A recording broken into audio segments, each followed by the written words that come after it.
welcome back to the second half of today's double feature presentation here on the Film Alchemist podcast, the show where we take the movies we love, break them apart to find out what gives them their magic.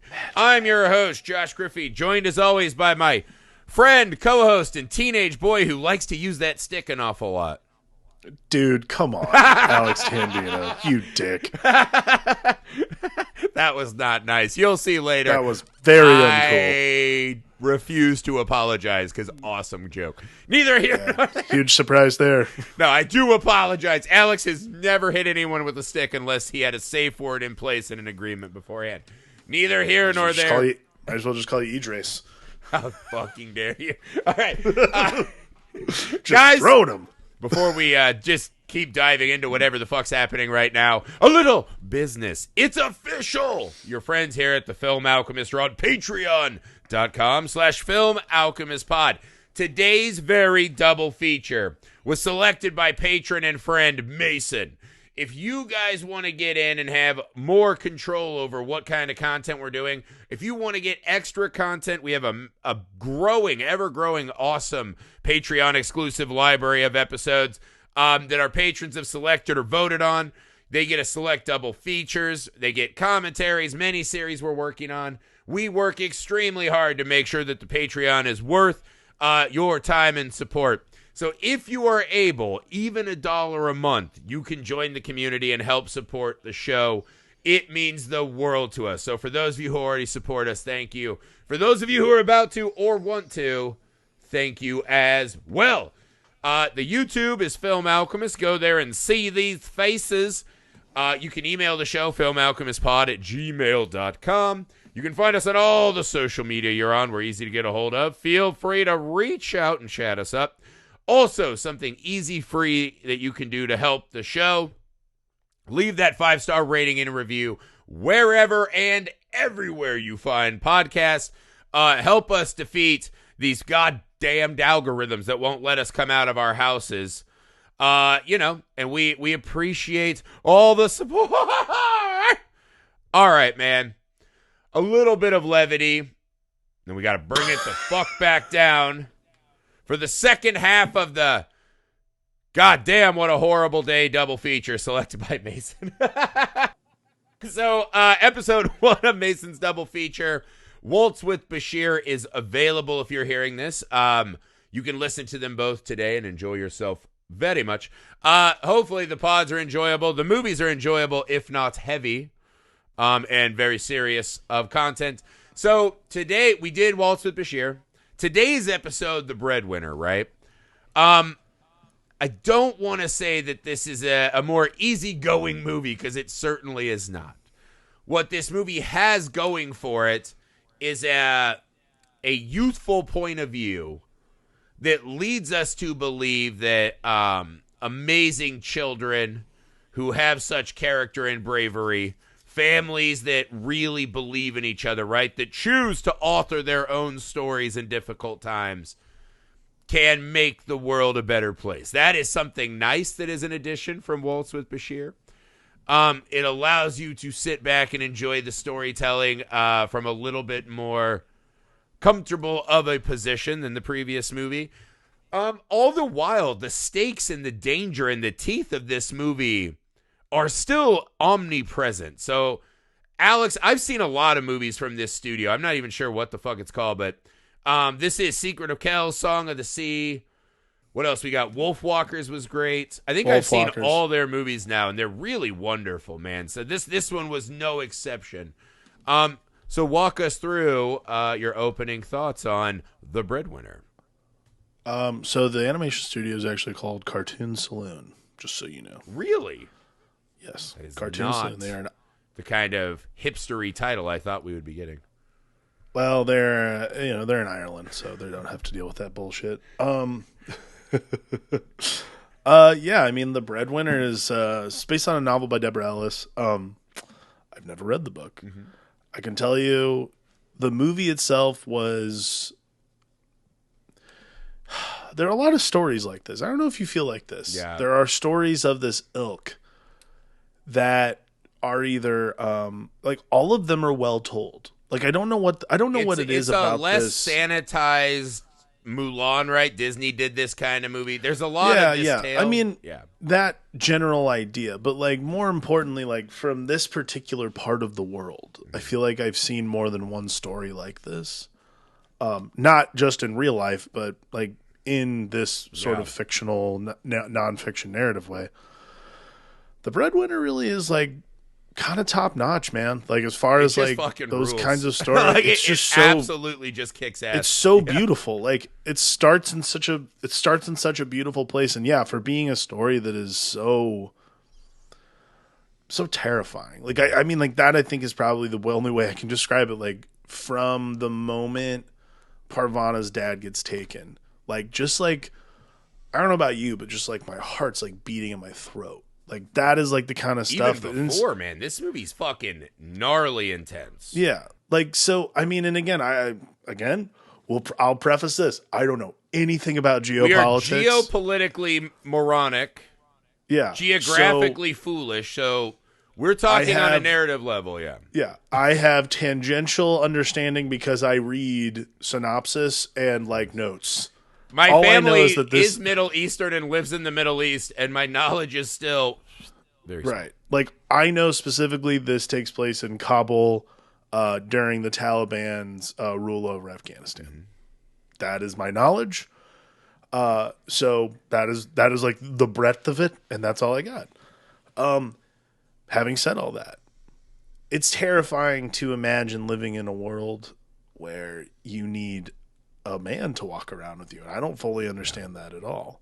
This is the thing that I like the most about the movie, animation wise, is all of the physical story happening. Like the animation that's occurring is, it's in that Secret of Kel style, the cartoon saloon look, which is very smoothly animated. I don't know how else to describe it. Like it feels kind of the body shapes and stuff. It's like the highest notch version of whatever Powerpuff Girls was going for. You know what I mean? They kind of had these weird, like extra circular shapes at times. But it's like a very specific design, and then like the way it's animated, it's like a very layered and textured child's drawing. Yeah. That's a great way. But in a great, beautiful, wonderful way. I don't mean that as a dig. No, not at all. Like I think about the books that I read my kid. Like we have a lot of like really well drawn like storybooks that he has. And it's not like stuff that's just like, like the Disney like 12 pack that comes out, but like there's a lot of very specific things that very specific drawing styles in a lot of these books. And that's what I think is so beautiful. Like so the Breadwinner has this beautiful narrative look, juxtaposed with when Parvana or whoever is telling a story. The story is done in this almost marionette-like fashion. Like it's in this like incredible paper dolls, yeah. Yeah, it's this incredible juxtaposition that does something similar to like if you're listening to this before Waltz with Bashir, does something similar to Waltz with Bashir does that we talked at length about, which was it provides this veneer of the real world that, again, we're getting animated, but this veneer that it has. This one is the exact opposite, right? Because in Bashir, it's like, here we are, and then you go into the memory and recollection, you're like, Jesus Christ.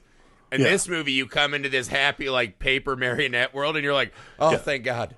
This one is like actual storytelling, but like it has the same effect where it like it sort of distances you from the actual story in that way, and you're like, boy, it'd be terrible to see all that. Now, granted, Waltz with Bashir lifted the veil at the end of the movie, but like what the Breadwinner does is it does separate that so that, again, it does that thing that I talked about in Waltz with Bashir, which is like my mind does so much worse to me when I think about what the actual story is. Like there's a couple of times, one particularly with the like toy on the street with the Suleiman kid. Right. That is the start. That's like, that's one of those things that's like very, very specific to like this kind of storytelling that I was like, oh my God, my brain is just working overtime to not force me to imagine this. Right. I do think, though, this one is slightly different in that I think a lot of the Breadwinner is hyper-focused on showing us the exact images. Sure. Right? Because there's yeah. obviously I'm not the saying thing that with the dad in prison, and that's a lot of like, dear God, I can't even imagine what's I'm not happening saying in they're the same. I'm saying that it has this same, those particular moments have the same veneer quality that divorce you a little bit from the actual scenario. Even though they're in like Waltz with Bashir, it's very real. Right. There is still this like in a pullback. weird way, this is a narrative construction, and it feels more real than Waltz with Bashir for most of the movie. Absolutely. It's weird to say that, but yes. Well, just like, so the opening, right? We get this kind of marionette of these hard charging horses, right? Like there was, Cyrus, the guy that fucking Leonidas kicked in that Zack Snyder flick. Alexander the Great. Alexander the Great. Yep. There are all these guys, right? Insert different guys still hard charging on the horse. And he talks about how, for a little bit as a kid, I knew peace, and then they found us bad stuff. Yeah. And sometimes you just make a deal, and what do you have to give up to have order restored? And we just see these fucking burqas, right? Or whatever they're called, right? The full veil that, has like the beekeeper hood and shit on Yeah, it. I don't know what that is. Do you? I really know. don't. See, this, my bad Middle Eastern bloodline is showing. I don't really know what the full version, like what the distinction is between the burqa and that. But we get that sense, right? And then we get this background. Oh no, it's a burqa. Audio, it's called a burqa. Yeah, of the two of them sitting there trying to sell her nice dress, right? That she says she never got to wear. And then, but as they're kind of like saying that, you see her looking around at this almost, I'm in the slaughterhouse now. And you see these guys fucking, why is she dressed like that? Why is she? They're just talking shit about women, right? We get a lot of these audio cues about, women are the problem, women are this. And again, I think this is another moment where as an American, I stop and take pause. Obviously, in our country now, there is an assault on women again. There is an attack on women as citizens and equal citizens and being able to have the same access and rights as men. And it seemed fucked up when it was happening. When you watch something like this and you realize how close we are at all times to trying to find some group to villainize or take away from for no reason. So this is literally just a fucking like rat stash pimple face kid who wants revenge on a teacher, a one-legged teacher who's like, I lost a leg in the war we fought together. And this guy's just talking shit. And because of that, he's going to go to his house and fucking throw him in prison, beat him up. Like volatile anger. And that's what I'm saying. Imagine the fucking fear. And this is something we as Americans will have a hard time with. So right behind me, right, my son's best friend is the little girl who lives behind us, right? This lovely little child. And all the time, they see each other outside. They'll watch through the window, and whenever one of them comes out, they run out and play. Free range to do whatever they want. I was like, imagine a world where that lovely, innocent child enters the world, and some guy's like, well, I'm going to hit her with a stick. Yeah. She's not covered up. She's not this. She's not that. I mean, the thought that my wife, who runs our house, right? My wife is the boss in charge for sure. We all kind of follow what her lead. The thought that she'd have to beg me or my son to take her out in public is fucking hard to fathom, and something that maybe we as a country need to watch this movie more and be like, is this really the fucking world that you want to be heading towards? And I think it's funny how many people will watch this and go, well, that's them, that's not. And you're like, hey, man. Right, yeah. You're like, all. Do you have any idea how close we are? Fucking take a closer look, my friends. You're fucking traveling down a dark, dark road. But again, it's. And even that kid, right? So that kid's actually fascinating. He becomes this looming, fucking hormonal monster that looms over the movie. But the scene at the end when she finally, Pravana, is that it? She fucking hits him with the rock. Pravana. And they fucking flee. He's like, I know who you are. And they fucking run and hide, right? They smack him with the rock. When he goes back up to that truck, they're like, we got the orders. We got to go. The dad's mocking him. They're making fun of him. There's all this assault on his manhood. They're fucking smacking him around, right? You want to fight? Now's your chance to prove you're a man. And this fucking monster of the movie sits down between these two full-grown men and looks like this tiny, slight child who is scared with a busted nose. Yeah. And I think that's the lensing, too, is there are a lot of these movies where you're like, God damn, like children and young people brought up in these horrifying situations where their behaviors are trained to become monstrous. Right. It's hard to even imagine our children having such responsibilities and things like that. Well, it is that sort of thing where you're looking at it from that, like, I watched it today from like the lens of a parent, and you're like, yeah, like that is what you have to do is make sure that I don't want my kid to grow up like that. I don't want my kid to grow up thinking that like anybody who looks at him wrong is causing a problem. But see, also it's like we don't know where that kid's dad is. We don't know what he's doing, and all of a sudden he finds these guys that are like, "Hey, your life sucks, right? You don't have food or money, a home. We don't know where his parents are. We never see them, I feel like." And all of a sudden they're like, "Hey, you have been fucking, kicked your whole life by the fates, right?" Because that's what my son was saying. He was saying all this stuff, and I was like, hey, man, we don't have any say in where and when we're born.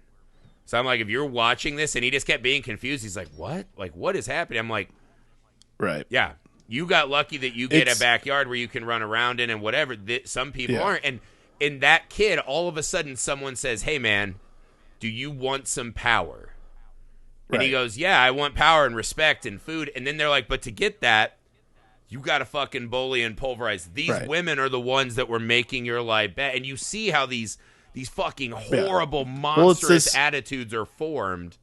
Yeah, it's this learned behavior. Like, I think that's gross, the thing, man. It's disgusting. Like, and it's the same thing we see in this country too. Like this learned behavior of like, oh, it's okay to treat people less than because they look different than you or they think they're different. Like, it happens everywhere, just in this movie that is like law, which is fucking terrifying because again, like you were saying, it's not that far off. And it feels far off because it's American an audiences movie, will watch it and go, that's crazy. And you're like, society is a handshake agreement, man. Dangerously close. It's a handshake agreement. Right? We had people rioting in the Capitol. We have people talking about stealing elections and shit. Like, we're always this fucking close from the edge. And again, I think it's important for people like us, right, to watch movies from other eras, times, cultures. Yeah. Because again, I think one of the beautiful things about movies, right, is you watch it immediately like, wow, I can't relate to this at all.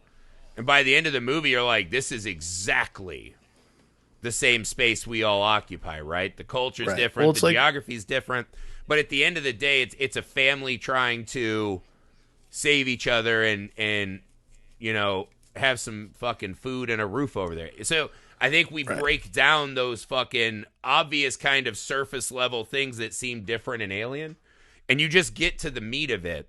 And I think one thing that's really, obviously brilliant about the way this one does it is, and I don't know if I ever saw this in like the Mulan example, right? So the dad gets beat to shit. The mom and daughter are like, we just want to go get him out of prison. They're risking their lives to just walk outside because the only man in the house is a fucking toddler.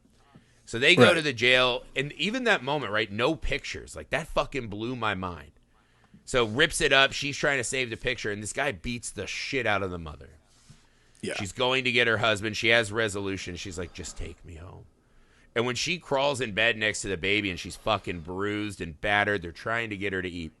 So this girl's like, I'm going to cut my hair off and pretend to be a boy so we can have the family. Her sister does that amazing like sibling thing, right? Knowingly, like, I appreciate what you're doing, helps her cut the hair. Yep. So the girl who got yelled at and no vendors would give her rice, she goes to this store. And she's like, hey, man, can I have some rice, whatever? And the guy's like, come in. Fucking making fun of her for being a stupid boy. But she's able to buy everything. And even though he's talking shit and being a dick, there is this smile. Thank you. And this is the moment where I'm like, they fucking nailed this, right? Pravana goes out in the street with her food, just being able to buy food and walk alone by herself, right? She's no longer scared. Running, light on her feet through the streets. The world is now open to her. Other people engage her. And it really addresses that. It was just a haircut. Nothing changed except for who they perceived her to be. Now she is not a threatening little girl. She's a dumb little boy, and that's better in their fucking minds. in this next phase of the movie where she makes her friend and this and that, you see even in this fucking nightmare that Pravana exists in, you see the weight lifted off a person who can just fucking exist and move around their world.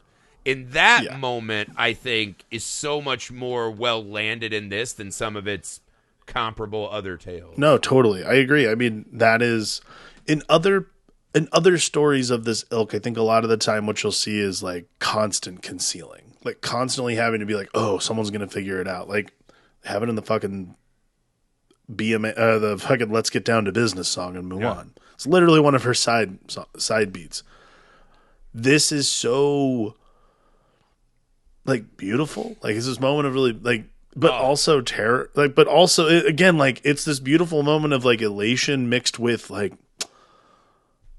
you're for like the one moment you have to smile in this movie. You're also come back down to earth where you're like, that's so fucked up. Yeah. Well, I think like, they found a lovely array of like these beautiful little moments. But there's a great balance. You know what I'll say? To your point, this is not a movie where I spent my time being like, they're going to find out who she is. No, not at all. I didn't think about that at all. Because I think what it's illustrating, too, is just the surface level buffoonery of they're so busy focused on these women that they're trying to hide under clothes and rules and whatever. Right. That they don't even look at Pravana for most of the movie, right? We see that horrible scene where Pravana, now free to move around, witnesses that mother and daughter who are like, we just need medicine, my husband's gone, whatever. They fucking beat these ladies till they go back into the house, right? Right. So these fucking monsters are so busy looking at these people they're already subjugating.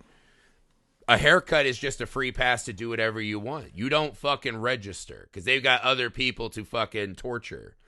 And so I think it's a dual decision that worked really well, is calling out the fucking surface level hypocrisy. Yeah. And also, as an audience, I'm not really, until that kid says that to them, that's like 2/3 or so into the movie. And even then, it's like not, a blip. Mean, she's not running for her life. Right. After I mean, it's not even surface level hypocrisy, though. Like, to me, it's literally the crux of the argument, which is like, so just because they look the way that you want them to look. The entire cake is rotten. Like, literally, the entire 6-layer chili bean dip. Cherry on top is the worst cake ever made. Yes. It's fucking bullshit. And, like, I think that's what, I agree, it is this, like, that's why I say it's like this double-edged sort of like, oh, look, she's so happy. We'll just like, light on her feet's a great way to put it. And then like, as a viewer, you're like, wait a second. She's only doing this because literally no one's paying attention because all these people are so fucking bigoted towards women for some reason. Oh, like, I mean, even when her and her mom are walking to the prison, right? They're like, don't make ourselves seen.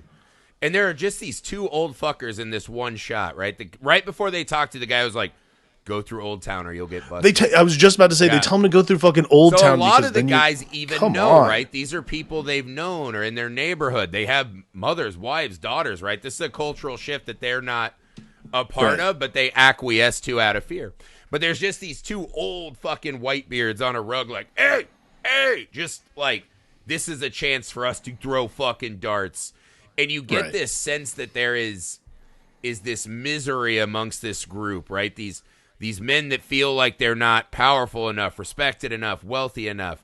And that somehow if they pass that pain and misery around, it will make them these fucking kings in the saddest little kingdom. And it's fucking horrifying the way that they kind of just, like raisins in the rice, right? They just sprinkle it constantly throughout the movie. These fucking horrifying just like comments or a little moment or, you know, Pravana having to look sideways and see an act of abuse.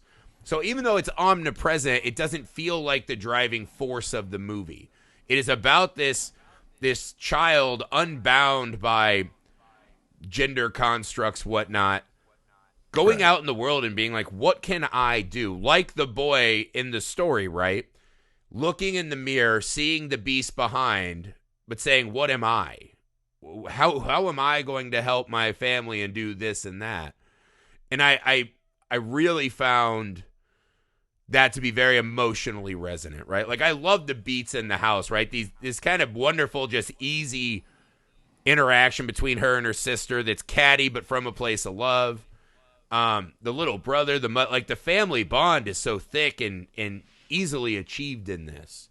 Yeah. While these fucking nightmares are happening.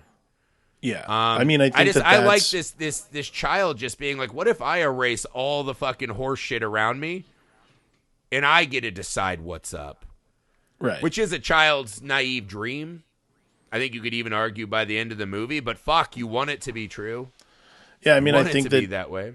I think that's what makes this so compelling, though, is because a child's naivety is what's going to like kind of save this family in a way. Yeah. Like, yeah, it's this naive. Like we are adults, so we see it as naive. But like, and I mean, I don't know. It's that like wonder of a child thing. I think a lot of the time that people will talk about. I think if you're young enough, you don't assume it's broken and can't be fixed. You're like, right, I can do this. You can do this. Right. Like, and I think that's always like, Hopefully like right. it's the wonder of a child. And like you're watching this movie the whole time being like, everyone will eventually see the hypocrisy of this, right? Like, cause that's the resolution. And a lot, like, I think this is what makes the Breadwinner so interesting and better than a lot of the like Mulan stories is like look, and again, not to bag on Mulan. It's a good movie. Fine movie. But in Mulan, it's sanitized. It's sanitized and it ends literally with everyone like, yes. Once you add in the bad guy with like the hawk and the explosions guys, it's like, I mean, it's not even that. Like, it's the ending where literally everyone's like, yeah, this one woman finally saved us all. Like, I guess we're okay with women again. And you're like, that's the ending I wish I had gotten in this movie. Yeah. Like, that's the ending. But that's what I'm saying. Like, in the Breadwinner, that's the ending you want. Like, you want that to be the case. Is where you let your fantasies grow large, right? The problem is the middle of Mulan plays like a Disney cartoon. Right. And isn't like really grappling with the issue it's presenting. That ending is what you want in the Breadwinner. And instead, and then, look, but I mean, the ending we have is fine. Like, I'm not against that because it's real life. But that's why you're rooting the entire time, because you want that ending to be like, oh, see, it's just some silly stuff that doesn't really matter. Like, it's just, religious doctrine. It's fine. Like, and we deal with that all the time in this country. Not nearly as bad as this, but again, let's keep it that way, motherfuckers. But let's keep it that way. Like, we're real fucking close sometimes. Yeah. So, but no, it's even something small, right? Like this movie really never misses a chance, right? She makes friends with the little girl who's already running this ruse. Right. Her dad's a bad man. He'll track me down and kill me if she even thinks of leaving, right? So she's kind of caught in this helpless loop, but is trying, right? Gives her money to Pravana to save her father. So this heroic, awesome kid forging their way, right? The older sister's a really interesting one, too. She's kind of going in on Pravana a lot, and then she helps her with the haircut. And you get the sense by the end of the movie that she's almost jealous that Pravana gets to do this. She is too old to pull off this ruse anymore. Her body's maybe changed, whatever. And so now there's that great scene where she's all mad, right? And she can't sleep because she knows she wrote the letter dictated by her mom to sell herself off to a cousin.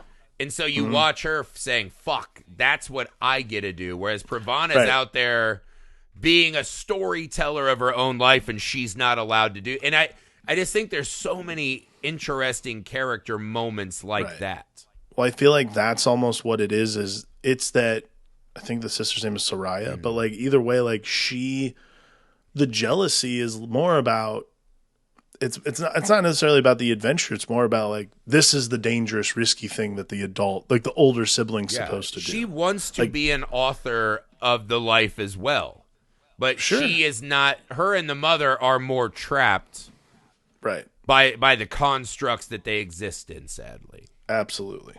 Yeah, I don't know, man. It's such a fucking just heartwarming tale, even as it is ripping your guts out constantly, right? Like, I love the big guy, right? And I will say the whole movie I thought they were setting me up that the big guy was going to be her brother that they didn't talk about, right? Suleiman. Because at the start, he was kind of looking like he was a little chill about the teacher. You know what I mean? Back-talking the fucking pimple face from hell. He's kind of like the fucking Roger from Doug Funny, right? But just like the worst version of right. that, right? If he could like grab a gun and be a bully. But the big guy was kind of chill, and he kept talking about what happened to the teacher that was here. So I got the sense, I was like, oh, they're going to set it up that that's her big brother, and, you know, she forgot him. And I thought it was going to be really cool. But honestly, it worked just as well either way. But there's this wonderful moment, right, where he comes and, you know, gets his letter read. And they talk about how his wife, I think it was Helia, maybe, right? It's the word for the glow around the moon, right, when it's really bright. Mm-hmm. And talks about how, you know, I think she was hit by an IED and died, right? And this guy walks off, this big, massive mountain of a man. And he comes back and he just wants her to show, like, how do I write the letter, the name? And then she teaches him how to write. He's writing it over and over again. God, it's fucking... man. See, I'm getting choked up, but it's just that little moment of humanity, right? So this is a guy that's helping enforce to punish and subjugate these women who, whether he knows it or not, is being helped by a woman deal with the grief of a woman he loved. And this is the other thing I was going to ask you if you felt this watching it. I wonder if there was more meat on that bone for some of these characters. And I think he's kind of the illustration of that. How could you truly love a woman, right? We're both married and luckily have partners we love very dearly. Mothers who we love very dearly. We're both mama's boys. I think that's fair to say. Truth. How could you truly have that in your life and be a part of something like this, right? It's this fucking giant gaping question mark at the whole of the movie. And in that moment, he is making this issue very clear, right? Right. Well, I mean, this is the this is a much larger question, I think. Than, I mean, God forbid, I've never had a daughter. Imagine what the fathers in this world are feeling. The psychic toll all of this takes on a population. Right. Well, like, to answer your question, to me, like, again, like, this is the harder part about making a dumb movie pod is, like, we don't have those kinds of answers. Yeah. Like, from a mental, like, the mental gymnastics you have to do to put religious doctrine in front of your family is, I can't even fathom it. Like, it's just not something that again, it's just not in my, it's not like whatever blinders I have onto the rest of the world, anything. That's one thing I know for fuck's sake. There's no way I would put anything in front of my family. Particularly something someone wrote down in a book about what I should believe or shouldn't believe. Like, I know my truths. I know the truth of this world is love. So, like, there's no reason for me not to experience that on a regular basis with the people that I have in front of me that I love more than life itself. Yeah. So I think, to me, the other part about that, specifically with I think Razak, is that the Razak? That's Razak. That's the guy's name. To me, when they're like when she's trying to teach him to write, I do think, like, deep down, this is and I think he's the avatar for these men who, like, are just, you grow up in this system. As much as Soraya and Fatima have to deal with it, this is how they deal with the system. This is how they try to get avoid. Like, Soraya goes and marries someone so her family can get shelter and protection. That's her service to her family. There is that like fucking this cousin that shows up. Yeah, it's fucking awful. Ugh. But, like, Razak, I think, is the avatar for, like, probably what many people, maybe, I can't speak for any, but, like, just broadly, what maybe people who understand, like, when the veil starts getting lifted, so to speak. I think you start seeing he's crushing, the right? real yeah, because he's like the guy that you see could have been good and decent. Right. Who when you're starting to see the hypocrisy. And this is the thing. I'm not saying he's a good guy in the movie or know what the extent of his crimes are. No. That's not it at all. You see a good man who could have existed. A man who truly loved another human being. Right. And you see that the doctrines and the government shit and the church shit took that from him. He wasn't with her when he lost her, right? And now he's doing this terrible thing. Right. I think what it is when you're, and this is just my 2 cents as a human being, and again, I'm an American. I live in this country. I've never not lived in this country. Like, my rationalization is probably totally wrong. However, like, when I see my wife's Latino. I don't know. Like we have that. All right, that means fire away. Give me your hottest takes. No, I'm just kidding. We've never had those. Like we're very lucky. Like both neither of my parents didn't give a shit who I liked, who I wanted to marry as long as I loved them. Like, and her parents were the same way. Like we've never had to deal with anything like that. But like, to me, nothing is gonna tell me who I can and can't love, trust, feel things for. Right. And I think but on the base level of that, more than anything, all those things come with the respect that you pay to someone. Like, you love people you respect. I somehow respect you and I love you. And that is just the way it is. But that's part of friendship. Yeah. Like respect is based in love and friendship of all kinds. So like I think that when pieces of paper in a book are trying to tell you and dictate to you how it is that you should operate as a person who loves and respects your fellow human being, that to me is when anybody who has an inkling of free thought, which hopefully is most of the human population, is when people go, this seems wrong, but I'm terrified to step my toe out of line on this. I think what Razak shows really well, right, is that when the world's in chaos, you can't control or save everyone you love. Right. Someone comes in with whatever excuse and offers you control and power and ability to make a difference, right? Because it's the thing. We get to choose, me and you got to choose who we love and who we respect with full stomachs and no guns at our head. You know what I mean? Absolutely. So I think Razak shows you this is a man that could have been good, but even a good guy can easily fall into these fucking evil acts. And whatever reason he's justifying it, we don't really even know by the end. What we know that by the end, he recognizes the girl, right, as just a fellow good person. And he puts it on the line to get her dad for her. Was he part of the original problem? Yes. Yes, but somehow, 100%. as things are falling down around him, he did show a moment of courage and paid for it. We don't know what happens. He got shot in the shoulder. He gets shot in the shoulder, but is able to at least get Narula and Parvana back together. In a moment, he went and got Baba because he felt a gratitude and empathy towards this child. I'm telling you, this is the human element. This is the part it's the storytelling. The stories are important.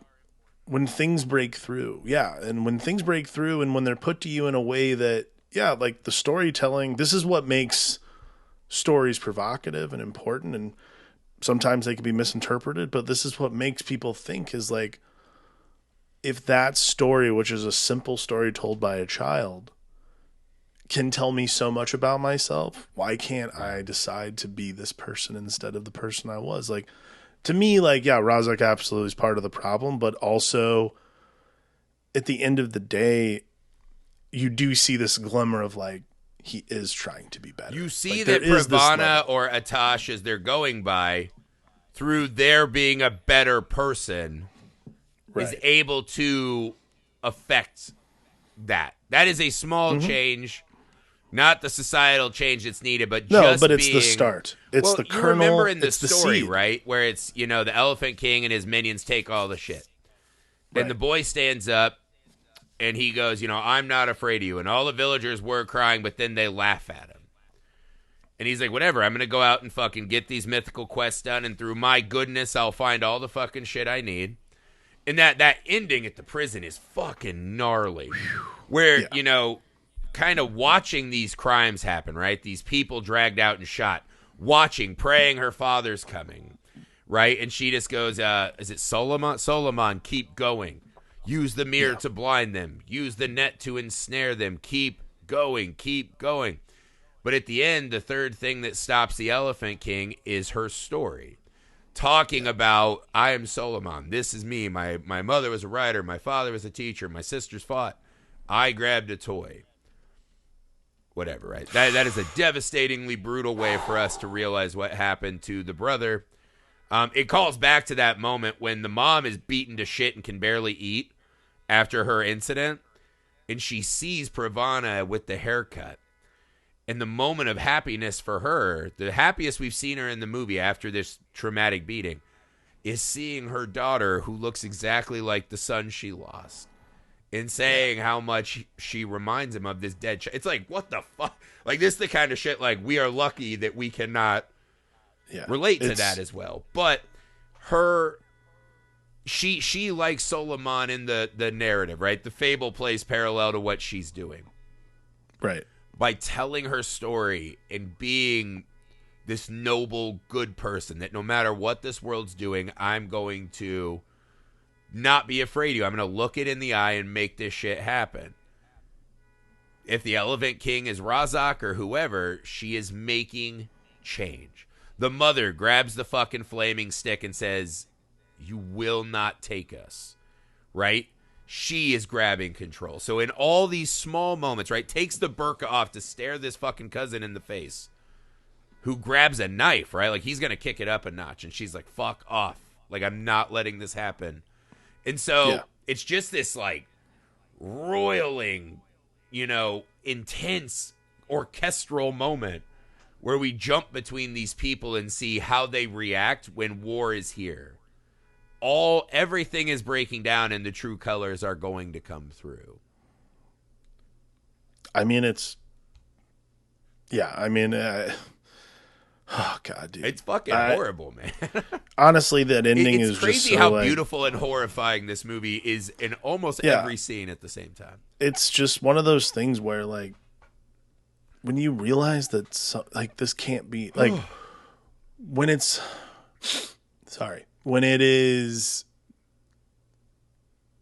it's real. Yeah.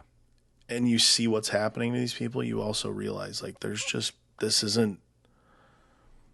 animated, but this isn't uncommon. No. Like, people get fucking thrown into jail for a lot less than simply arguing with some pissy little, some pissy little asshole. Yeah. Like, that's the part that is just, like, so visceral, and the thing that's the hardest to, like, rationalize in my mind. And again,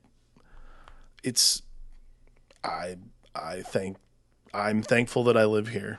And, like, that's, I mean, like, for all the shit for all the shit there is to complain about, and there's a lot. Yeah. No one has told me that I have to make sure that, like, my wife can't be out after dark, or my wife can't leave the house unless she's with me, or cover her face all the time. I'd rather be marching up the mountain here, fighting our spray-tanned Elephant King, than whatever's happening in this movie. Yeah. You know what I mean? I would rather 1,000% fight our spray-tanned Elephant King. And hopefully his dumb that's how minions. It keeps going. But yeah, it's just, it's so. And again, I think this is the wonderful thing about cinema, right? Is that it can cut through so much bullshit. Right? I think you can read a book, right? And there are all these words that you don't have any connection to, right? There are just these cultural things that are hard to sum up. And with movies, there is such a profound conjoining of the image and the sound and the techniques that let us travel in and out of perspectives, right? That what starts as a world, when we're first in that market, and they're talking about women, getting beaten and no pictures, and why is she not covered appropriately, right? Just a guy on a mat trying to sell a dress so that his family can eat rice and raisins with their hands, right? Right. Like, just all these things that to me, I'm like, what? Yeah. By the end of the movie, it is so, the empathy is so, it's like the Grinch, right? Your heart's exploding with empathy, and you are not seeing any of these differences. You are seeing people. You're just seeing a daughter who wants to save the father, a man who wants to make amends for his bad choices, a mom who's had enough of hoping that her, daughter or husband will fix it. Right. You know what I mean? You see that even as war's upon them, they are taking control of their narratives. The movie is a bit cruel in cutting to black. We don't know that Baba's going to make it. We don't know that as Zaki runs to the mother in the middle of the night, that a bomb is not going to fall on all of them. or they'll get back to town, and any of this is fine, right? We get this moment, right, where she's, oh my God, it's so beautiful. It's going to make me tear up again. But the part at the start when he's like, let's go over our stories, that's important. That's kind of their armor and weapon in these terrible times, right? Taking control of the narrative, right? Again, like Waltz with Bashir, it's what we do. We rewrite our stories to serve a purpose, right? Our stories are weapons. And she doesn't really have a lot of interest because she's afraid about all this fucking danger around her. By the end of the movie, just fully carrying him on a fucking wheelbarrow in a war zone at this fucking prison riot, and is just telling him the story, right? We are the land whose people are its greatest treasure. Raise your words, not your voice, right? The rain makes the flower grow, not the thunder, right? These really nice kind of flowery ways to say there's a lot of strength in all of us, right? And that with enough of us, this could get better is, I think, what we're supposed to say. But then it just cuts to black, man. And there is something poetic about that because most of us don't get to be the hero that fucking wears the scales off the Elephant King and comes back and plants the seeds and gets the parade and, you know what I mean, has the orgy, the fucking Harvest Day orgy, and then puts your best friend in the Wicker Man so the orgy keeps... I mean, neither... That's a different movie. But... most of us don't get that moment. Most of us, we get little chances every day to be decent or brave or compassionate. Yeah. And the totality of how successfully we do that will affect the world around us, hopefully for the better by the time we're dead. So I think it's poetic, but again, I kind of wanted that Mulan thing where we get to see Pravana fully unleashed and just be like, thank you for how fucking great you were. You get all the medals. The little girl who helped her. We want to see her get paid back her money. But I mean, we want to see them at the ocean with the blue shells, and we don't ever. Yeah, of course. Like, but we don't get it because that's not the world we live in. That's not the world we live in. I think that's like the thing that's so impressive about the Breadwinner is it's animated. There's mythical storytelling elements, but at the end of the day, it does bring us down to earth and say, like, if you want to change the world, you got to start with one person or one thing. And I think that's what makes this movie exceptional and beautiful and all the things you want. And for very good and also terrifyingly, bringing us down to an earth that's way more relatable than you might think going into it. And again, I think especially now, man, us husbands and brothers and sons and fathers, as American citizens, man, I think we could fucking learn a lot from watching this movie and having a little bit of the empathy, just a quarter of the empathy this movie shows, I think would make our fucking reality a much better place, man. I got to send an extra special thank you to Mason. I'd never seen this movie either. I'd never seen either of these movies.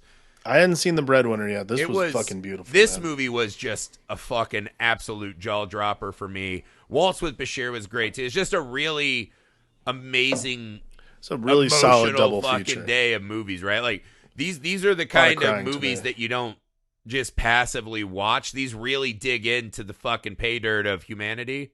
So my soul was getting fucking beat up today. But in a way that I think worth it. Yeah, it makes you contemplate what's going on and where we're going and how you want to be in the world. And I thought this was a wonderful double feature. So Mason, not only thank you for your patronage, thanks for just picking two awesome fucking movies that I'm glad exist in my life and mine now.